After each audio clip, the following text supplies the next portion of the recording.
The night garden. There was no denying it was hot. No one could remember a summer quite like it. Even the old people, fathers, mothers, impossibly old uncles, could not among them remember a summer so hot, nor a heat so relentless and unforgiving. But how hot is hot? With heat, as with cold, as with pain, it is difficult to write down in words exactly how hot it was. Maybe pictures would better express the heaviness, the trickles of sweat, the thickness of the air.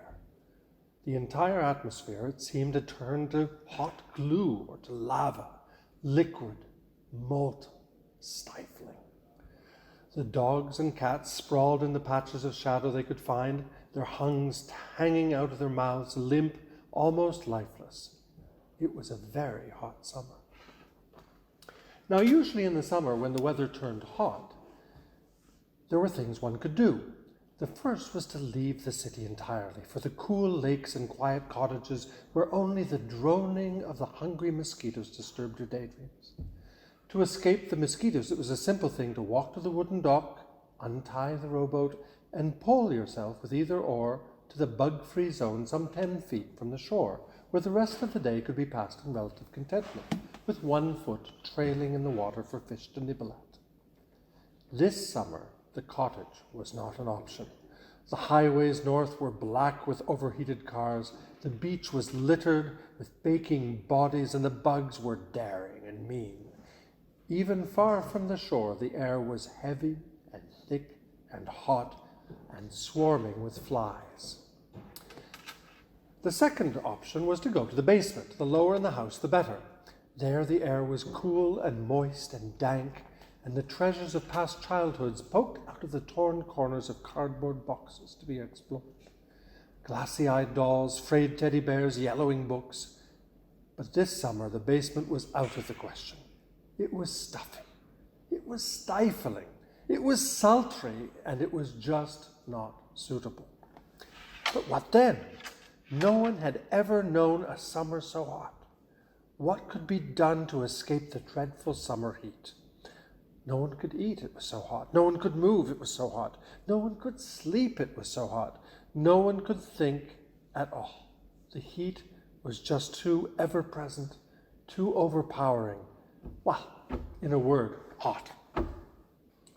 Now suddenly someone, I can't remember who exactly, it was really too hot, remembered a friend of a brother of an uncle or something like that, telling them about their friend's brother's uncle's family, whoever they might have been. It was far too long to remember, and much too hot. And the summer heat in Turan, long summers ago, when they, whoever they were still very young, and their parents, long forgotten alas, were still young, and even their grandparents, I'm sure you could look them up somewhere, were almost young, they all went to the rooftops to escape the heat. And there, high above the city of Tehran, they told stories while the stars blazed over the parched streets of the ancient stone city, the ancient Persian city ringed by jeweled minarets, where even the hot stones had stories to tell. So this is what they did. First, mother, then father, then the whole family escaped up the fire escape ladder to the flat rooftop overlooking the sweltering city. They brought sheets, which they had stored in the refrigerator. Blankets would have been too hot. Lemonade, it was all they had that was cool. And cookies. Anything else would have been much too much to eat. It was really so hot. Finally, after the great rooftop escape, a picnic was laid out and all the children quiet and gathered round. Grandpa and Grandma climbed slowly to the roof, stopping every 2 or 3 steps on account of the heat.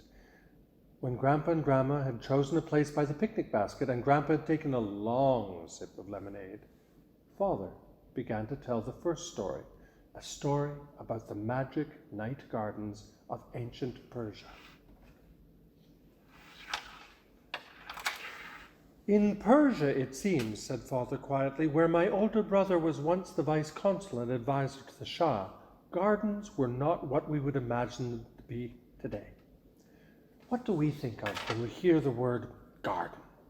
Here, And in England and in France and in Italy and in Germany and almost anywhere you can imagine, gardens were planted so that the flowers would please the eye. And their colors and their shapes and sizes would burst and make a pleasing pattern. In an English garden like the one we have in our backyard, rhododendrons bloom silkily and irises bloom purple and perfumed and proud in the springtime. Roses take over midsummer, giving way to rock-hubbing portulac just before the onset of the chilly afternoon weather. Here, the flowers are a feast for the eyes, as soothing in the first days of spring as they are in the last days of fall. Gardening is painting in plants, and the picture changes with the passing of the seasons. Father stopped to take a breath and sip at the lemonade that was quickly getting warm in the glass on the picnic bench. In Persia, on the other hand, or so my brother tells me, the weather is very hot, and even the hardiest flowers wilt in the relentless sunshine.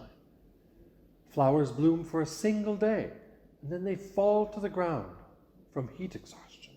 Water is not to be found in the hot summer, and the thirsty plants do not waste their time on displays of form and color. But the Persians have their roots planted firmly in an old and romantic culture, and Persian poetry is among the most beautiful in the world.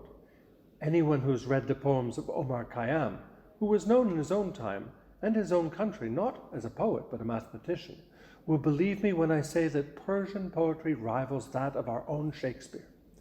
So it is unthinkable that the Persian soul could live without gardens, despite the hot and relentless summer sun. So instead of gardens for the eyes, made for the bright light of daytime, the Persians cherished what they called their scented night gardens, to be savored in the cool and dark of the long Middle Eastern twilight, to the sound of prayer calls echoing through the winding streets of Tehran. These gardens were not meant for the eyes. In the night, the reddest of reds or the subtlest of blues are much the same. At night, all cats are black. At least goes the saying. No, these gardens were gardens not for the eyes, but the nose. Gardens intricately designed to delight the nose with the smells of lemon, of musk, of lilies, and of lilacs.